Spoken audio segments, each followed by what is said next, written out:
ओम शांति। आज 3 फरवरी 2022 दिन गुरुवार की साकार मुरली। आइए अब सुनते हैं मीठे बाप दादा के मधुर महावाक्यों को। मीठे बच्चे, सदा इसी रुहाब में रहो कि बाप हमको वापस ले जाने के लिए आए हैं। अब सबको वापस चलना है। प्रश्न: तुम बच्चे इस समय सबसे बड़े ते बड़ा पुण्य कौन सा करते हो? उत्तर: अपना सब कुछ शिव बाबा के आगे समर्पण कर देना, यह है बहुत बड़ा पुण्य। सरेंडर कर पूरा श्रीमत पर चलने से बहुत ऊंच पद मिलता है। प्रश्न: कौन सी एक नई बात मनुष्यों की बुद्धि में बहुत मुश्किल से बैठती है? उत्तर: शिव बाबा जो निराकार है, उसने ब्रह्मा के तन में प्रवेश किया है। वही सबसे बड़े ते बड़ी आसामी है, उनका ही ऊंचे ते ऊंचा पाठ है।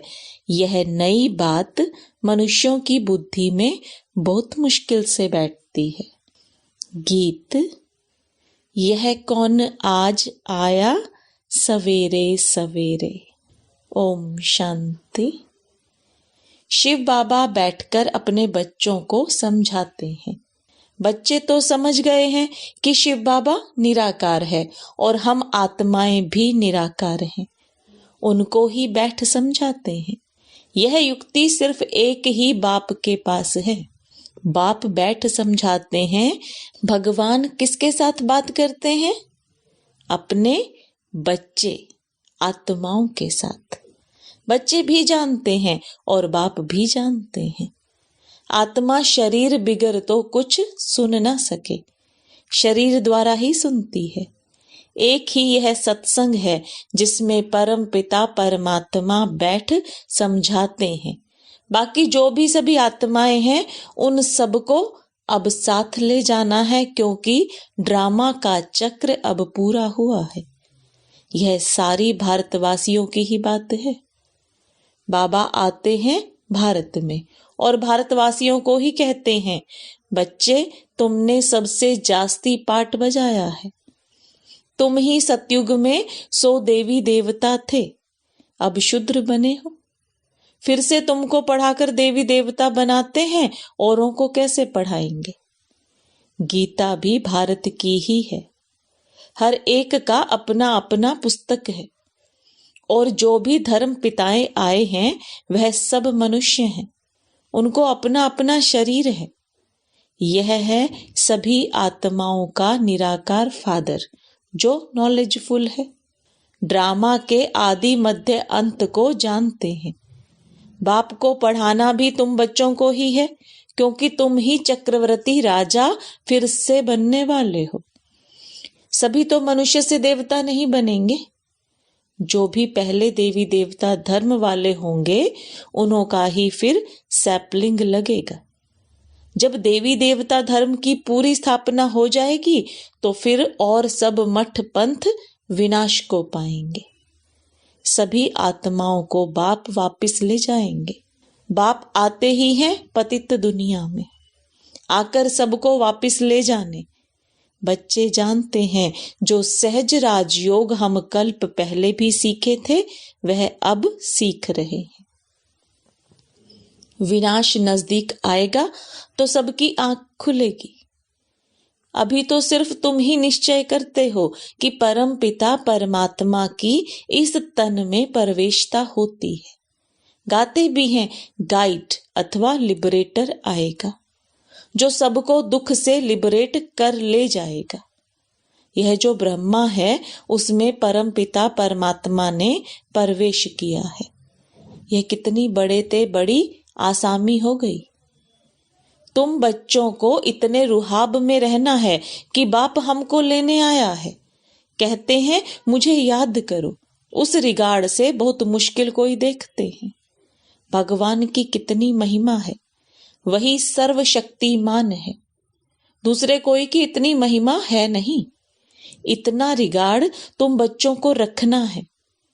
संगठन में तुम जब बैठते हो तो याद अच्छी रहती है। फिर इधर उधर जाते हो तो वह याद रहना मुश्किल है। घड़ी घड़ी अपने को देही अभिमानी समझो, तब बाप को याद कर सकेंगे। ऐसे बाप के साथ बड़ा रिगार्ड से चलना पड़े, परंतु बाबा साधारण होने कारण वह रिगार्ड नहीं रहता। समझते भी हैं कि बाबा कालों का काल है। यह शिव बाबा जिसको तुम बाप दादा कहते हो, यह सबको साथ ले जाएगा।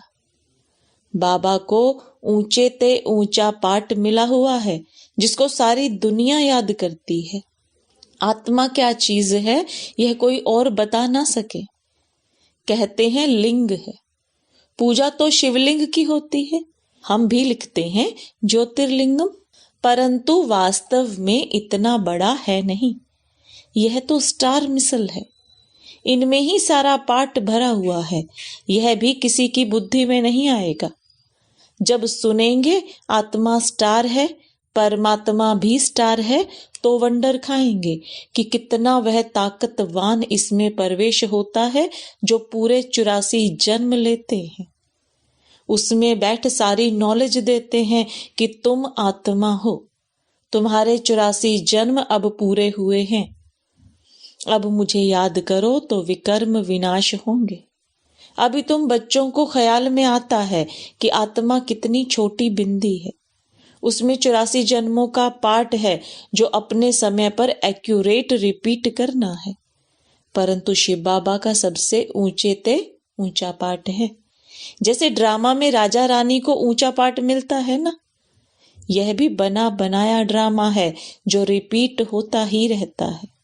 और तुम बच्चे यह भी जानते हो, तो ऊंचे ते ऊंचे बाप को ऊंचे ते ऊंचा पाठ मिला हुआ है। तुम्हें भी सारे बेहद का ड्रामा बुद्धि में है। बाबा सुप्रीम सोल कैसे साधारण तन में प्रवेश करते हैं। शास्त्रों में तो अर्जुन का रथ घोड़ा गाड़ी बना दिया है। रथ का अर्थ कितना बड़ा है, यह है उनका रथ। परम पिता परमात्मा खुद कहते हैं, मैं इनमें प्रवेश कर तुमको सभी बातें समझाता हूं। यह ज्ञान की बातें कोई शास्त्र आदि में नहीं है। शिव बाबा ने ब्रह्मा तन में प्रवेश किया है। यह बिल्कुल नई बात होने के कारण किसी की बुद्धि में बैठती नहीं है। अब बाप कहते हैं, बच्चे देही अभिमानी बनो। अब तुमको परम पिता परमात्मा पढ़ाते हैं, उनको ही याद करना है। वह इस तन में बैठे हैं। इनको तो तुम दादा कहते थे। यह बाप दादा दोनों कंबाइंड है। तुम बाप दादा कह बुलाते हो ना, पहले बाप फिर दादा, फिर यह तुम्हारी माँ भी है। यह गुह्य बातें समझाते हैं। यह है ब्रह्मपुत्रा नदी, यह सागर नहीं है। बड़े ते बड़ी नदी इनको कहेंगे। फिर है सरस्वती, तुम हो ज्ञान सागर से निकली हुई ज्ञान गंगाएं। उन्होंने फिर वह चित्र बना दिया है। ब्रह्मा पुत्रा कहां से निकली, यह उन्हों को क्या पता। फिर सिंध सरस्वती का भी नाम है। कुछ ना कुछ थोड़ा बहुत शास्त्रों में है। आत्मा ही पावन, आत्मा ही पतित बनती है। शरीर के लिए नहीं कहा जाता है, आत्मा के लिए कहते हैं। इस समय प्राय सभी पतित हैं। शरीर तो किसी का पवित्र नहीं, सभी पाप आत्मा है। सबसे जास्ती पुण्य आत्मा तुम बनते हो। सब कुछ शिव बाबा को सरेंडर करते हो। ऐसे बहुत होते हैं जो एक एक चीज सरेंडर कराते हैं। लोभ को सरेंडर करो, फलानी चीज छोड़ो। यहाँ तुम जब बाबा के बने तो सब कुछ बाप को सरेंडर करते हो। बाबा फिर एवजा देते हैं। जो जितना श्रीमत पर चलते हैं, सरेंडर करते हैं, उतना उनको दर्जा मिलता है। मुख्य है शिव बाबा को याद करना। शिव बाबा यहाँ आते हैं पढ़ाने। सारा दिन तो इसमें नहीं बैठ जाएगा। सेकंड की बात है, तुम याद करो और आ जाएगा। तुम समझते होगे कि बाबा सदैव यहाँ है, परंतु यह खुद ही भूल जाते हैं। इस समय बाप खुद कहते हैं, मैं तो सबको लेने आया हूं। विवेक भी कहता है कि विनाश तो जरूर होना है। अब तो बहुत मनुष्य हो गए हैं, विनाश की खूब तैयारियां हो रही हैं, यह भी तुम जानते हो। बाकी और भल कहते हैं विनाश होगा, परंतु उसके बाद क्या होगा यह नहीं जानते। तुम्हारे में भी नंबरवार जानते हैं कि बाबा आया है, राजधानी स्थापन हो रही है। हम भी बाबा के साथ सर्विस में मददगार हैं, कांटों को फूल बना रहे हैं। भक्ति मार्ग वाले तो बाप को जानते ही नहीं। अगर कहें कि शास्त्र पढ़ने से परमात्मा से मिलने का रास्ता मिलता है तो पहुंच जाने चाहिए, परंतु बाप कहते हैं वापिस कोई भी परम धाम गया ही नहीं है। कई समझते हैं नई दुनिया फिर नए सिर उत्पन्न होगी। अनेक दुनिया में मत मतांतर है। बाप कहते हैं यह सब असत्य है, सत्य बोलने वाला एक ही बाप है। कहते हैं सत श्री अकाल मूर्त, सभी आत्माएं अकाल मूर्त हैं, तो सत श्री काल एक है, बाकी सब है असत अर्थात झूठ। सत्य ज्ञान की बातों के लिए कहा जाता है, ईश्वर के लिए जो ज्ञान देते हैं वह सब झूठ है। गॉडली नॉलेज एक गॉड ही आकर देते हैं। तुम बच्चों को याद रखना है कि यह ड्रामा पूरा होता है, अभी हमको वापस जाना है। जैसे नाटक की जब पिछाड़ी होती है तो एक्टर्स समझते हैं अब नाटक पूरा होगा, हम सब घर जाएंगे। हम सब एक्टर्स हैं तो हमको भी नॉलेज का पता होना चाहिए कि अब बाकी थोड़ा समय है। बाबा आया है, हम सभी आत्माओं को ले ही जाएगा, परंतु कब ले जाएगा यह नहीं बताते हैं, क्योंकि ड्रामा है ना। अचानक ही सब कुछ होता रहेगा। जितना हो सके औरों को भी यह समझानी देनी है। वह इतना नहीं समझते हैं कि यह राइट है, परंतु कहने वाला जरूर समझते हैं, तब तो कहते हैं ना। तुम बच्चों को समझाना है, हद के बाप से तो जन्म जन्मांतर वर्षा लेते आए हो, अब बेहद के बाप से वर्षा लो। तीर उन्हों को लगेगा जिन्होंने कल्प पहले लिया होगा। तुम बच्चे घड़ी घड़ी याद करो तो अब हमको शांति धाम घर में जाना है। गवर्नमेंट के सर्वेंट 8 घंटे सर्विस करते हैं, तुमको भी 8 घंटे तक यह याद की यात्रा बढ़ानी है। अंत में तुम 8 घंटा इस सर्विस में रहेंगे तब ही पूरा वर्षा मिलेगा। सब तो नहीं कर सकेंगे, भल कोई जोर से पुरुषार्थ करते हो परंतु फिर थक जाते हैं। मंजिल बड़ी भारी है। तुम बच्चे जानते हो कि बाप को सभी आत्माओं को ले जाना है। कभी कभी इस ब्रह्मा को भी ख्याल आता है कि बस अब तो सबको वापस ले जाना है। बाबा के संस्कार इनमें भरते रहते हैं, यह भी पुरुषार्थी है। अब खेल पूरा होता है, सबको वापस जाना है। अगर यह भी कोई याद करे तो इनको कहा जाता है मन मना भव। तुम बच्चे अब सम्मुख बैठे हो, सम्मुख सुनने से जैसे छप जाता है। घड़ी घड़ी याद करते रहो, अब वापस जाना है। तुम्हारा अब मरने का डर निकल गया, मरने से कभी हिचकना नहीं है। देही अभिमानी बनना है, देही अभिमानी सर्विस अच्छी कर सकेंगे।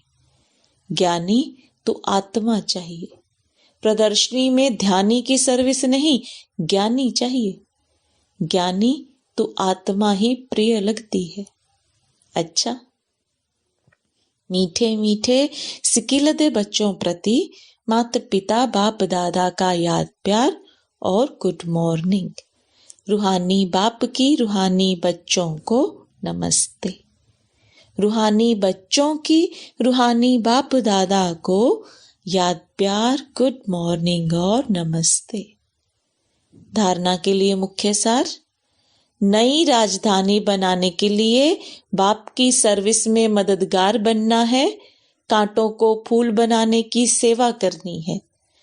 कम से कम 8 घंटा याद की यात्रा में रहने का अभ्यास करना है। मौत से हिचकना नहीं है, क्योंकि बुद्धि में है अब घर जाना है। वरदान: स्वयं को विशेष पाठधारी समझ साधारणता को समाप्त करने वाले परम व श्रेष्ठ भव। जैसे बाप परम आत्मा है, वैसे विशेष पाठ बजाने वाले बच्चे भी हर बात में परम यानी श्रेष्ठ हैं। सिर्फ चलते फिरते, खाते पीते विशेष पाठधारी समझकर ड्रामा की स्टेज पर पाठ बजाओ। हर समय अपने कर्म अर्थात पाठ पर अटेंशन रहे। विशेष पाठधारी कभी अलबेले नहीं बन सकते। यदि हीरो एक्टर साधारण एक्ट करें तो सब हंसेंगे। इसलिए हर कदम, हर संकल्प, हर समय विशेष हो, साधारण नहीं। स्लोगन: अपनी वृत्ति को पावरफुल बनाओ तो सेवा में वृद्धि स्वतः होगी। मातेश्वरी जी के अनमोल महावाक्य। निरंतर याद अर्थात लगातार याद रहे। देखो, परमात्मा का फरमान है, मुझे निरंतर याद करो। अब निरंतर शब्द का भी रहस्य समझना पड़ेगा। निरंतर कहा जाता है उसको जिसमें कोई अंतर ना हो, लगातार योग रहे, जिसमें खंडन ना पड़े, उसे अटूट योग भी कहा जाता है। अब परमात्मा प्रतिज्ञा करते हैं, अगर मुझे निरंतर याद करोगे तो मैं तेरे किए हुए पास्ट विकर्मों को भस्म करूंगा।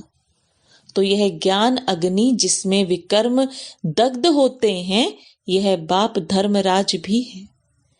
जब वह सजाओं द्वारा विकर्म विनाश करा सकता है, तो बाबा के पास प्यार का भी कोई तरीका होगा। तो जो उनके प्रैक्टिकल आए बच्चे बने हैं, उन्हों को फिर यह फरमान देते हैं कि हे बच्चे, मन मना भव। निरंतर मुझे याद करने से तुम विक्रमाजीत बनेंगे, धर्मराज के डंडों से बच जाएंगे। परमात्मा के पास विकर्म विनाश कराने के दो तरीके हैं। एक है सजाओं से पवित्र बनाने का तरीका, दूसरा है योग लगाने से पवित्र बनने का तरीका, जिससे पाप नाश होते हैं और जीवन मुक्ति पद प्राप्त होता है। दुख के आवागमन से छूटने के लिए परमात्मा की याद के सिवाय और कोई उपाय है ही नहीं। अच्छा, ओम शांति।